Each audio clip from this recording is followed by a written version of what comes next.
മീൻ കറിക്ക് എന്ത് രുചിയാണല്ലേ. പല രീതിയിൽ മീൻ കറി ഉണ്ടാക്കാം. ഇത് തേങ്ങ വറുത്തരച്ച മീൻ കറി ഉണ്ടാക്കാൻ എളുപ്പമാണ്. 1/2 കപ്പ് തേങ്ങ, 1 സ്പൂൺ മല്ലി, 1/4 സ്പൂൺ ഉലുവ, 5 കൊച്ചുള്ളി, എരിവിനനുസരിച്ച് മുളക്, ഇതാണ് അരപ്പിന് വേണ്ടത്. ഇതെല്ലാം കൂടെ വറക്കണം. എണ്ണ ചേർക്കണ്ട. ചെറുതീയിൽ തേങ്ങ ഒട്ടും കരിയാതെ വറുത്ത് മാറ്റാം. വറുക്കുന്നതിൻ്റെ പാകമാണ് കറിയുടെ രുചി. തണുത്തതിന് ശേഷം അരയ്ക്കാം. മൺചട്ടിയിൽ മീൻ ഉണ്ടാക്കുന്നതാണ് എപ്പോഴും നല്ലത്.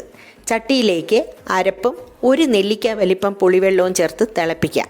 ഇത് ചൂര മീനാണ്, 1/2 kg ഉണ്ട്. തിളയ്ക്കുന്ന അരപ്പിലേക്ക് ഫിഷ് പീസസ് ചേർക്കാം. മീൻ നല്ലതാണെങ്കിൽ കറിക്ക് രുചി കൂടും. മീൻ ഇഷ്ടപ്പെടുന്ന കേരളത്തിന് പുറത്ത് താമസിക്കുന്നവർക്കേ അതറിയാനാവൂ. നല്ല മീൻ വല്ലപ്പോഴും മാത്രം കിട്ടുമ്പോഴുള്ള സന്തോഷം.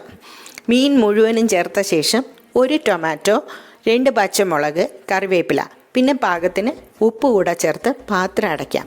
ചെറു തീയിൽ കുക്ക് ചെയ്യാം. അടുത്ത ദിവസമാണ് കഴിക്കുന്നതെങ്കിൽ രുചി കൂടും. മീൻ ഇഷ്ടമുള്ളവർക്ക് ചൂട് ചോറിൻ്റെ കൂടെ കഴിക്കാം. മറ്റൊരു കറിയും വേണ്ട. സൂപ്പർ ടേസ്റ്റാണ്. ഉണ്ടാക്കി മണിക്കൂറുകൾക്ക് ശേഷം കഴിച്ചാൽ രുചി കൂടും.